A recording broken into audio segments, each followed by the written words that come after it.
biasa, Spotlight akan menayangkan berbagai peristiwa yang terjadi dari mulai tanggal 28 Oktober hingga 1 November di tahun yang berbeda-beda dalam segmen Momen Minggu ini. Untuk itu, mari kita simak peristiwa yang pertama.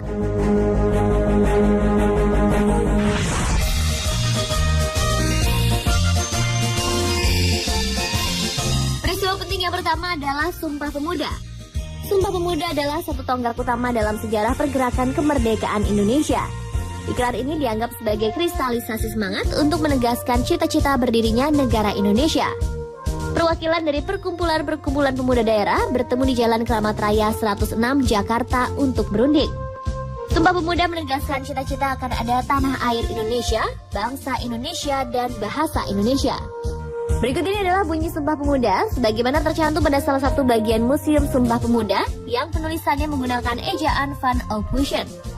Pertama, kami putra dan putri Indonesia mengaku bertumpah darah yang satu, tanah Indonesia.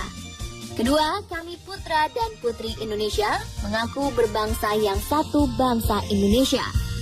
Ketiga, kami putra dan putri Indonesia menjunjung bahasa persatuan bahasa Indonesia.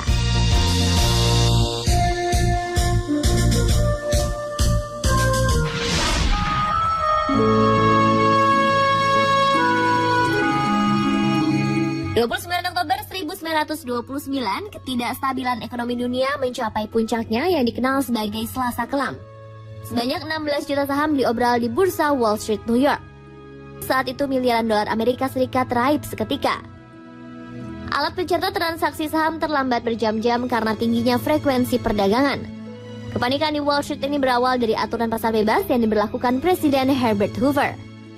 Akibatnya spekulan merajalela, utang-utang dihapuskan, dan jumlah pinjaman bank melampaui ketersediaan likuiditas. Selasa Kelam menandai awal era depresi besar yang juga disebut zaman Malaysia. Sebagian besar Bank Amerika Serikat yang menginvestasikan dana simpanan nasabah mereka di bursa saham terpaksa tutup. Banyak perusahaan yang juga akhirnya tutup. Angka pengangguran membumbung tinggi dan demonstrasi menuntut revolusi sosial digelar di seluruh penjuru dunia. Kekacauan ekonomi diikuti kekeringan dan badai pasir sehingga sektor pertanian yang biasanya tidak terkena dampak krisis ekonomi juga terhantam. Periode kelam ini berakhir ketika Jepang menyerang Pearl Harbor pada 1941. Keputusan Amerika Serikat untuk terlibat dalam Perang Dunia II menimbulkan gairah dalam industri pertahanan.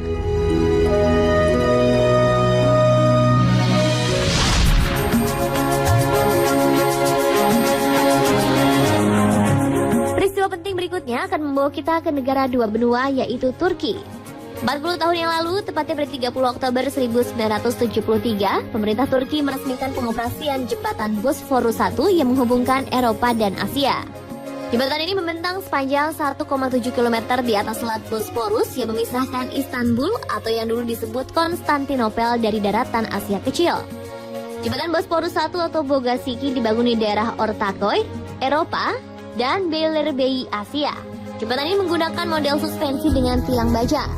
Lebar deknya 39 meter dan ketinggiannya dari permukaan laut 64 meter. Jembatan Bosporus diresmikan Presiden Fahri Koruktuk dan Perdana Menteri Naim Talu hanya sehari setelah perayaan kemerdekaan Turki ke-50.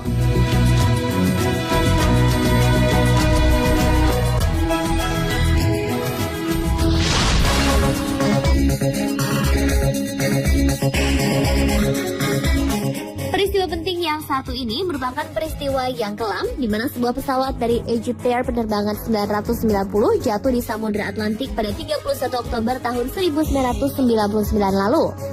Kecelakaan tersebut menewaskan semua penumpang yang berjumlah 203 orang dan awak kapal 14 orang. Menurut National Transportation Safety Board atau NTSB, pesawat terjatuh akibat kelalaian dari kopilot pengganti bernama Gamal Al-Batouti yang sengaja memanipulasi kontrol pesawat sehingga pesawat terjatuh ke Samudra Atlantik. Namun otoritas penerbangan Mesir membantah kabar tersebut dan menyebutkan bahwa pesawat terjatuh akibat macetnya sistem kemudi ekor atau elevator. Sementara itu, dari bukti perekam suara yang ditemukan setelah kecelakaan, Kapten pilot minta izin pada kopilot untuk ke toilet. Lalu terdengar suara kopilot Al-Batouti berkata, "Tawakkal ala Allah," yang berarti aku berserah kepada Allah berkali-kali. Sang kapten yang baru kembali dari toilet sangat kaget dengan apa yang sedang kopilotnya lakukan. Lalu ia berjuang menaikkan pesawat, sementara kopilot tetap mengontrol pesawat turun hingga CVR dan VDR berhenti merekam dan pesawat jatuh ke Samudra Atlantik. Namun hingga kini penyebab kecelakaan Egypt Air penerbangan 990 masih diperdebatkan.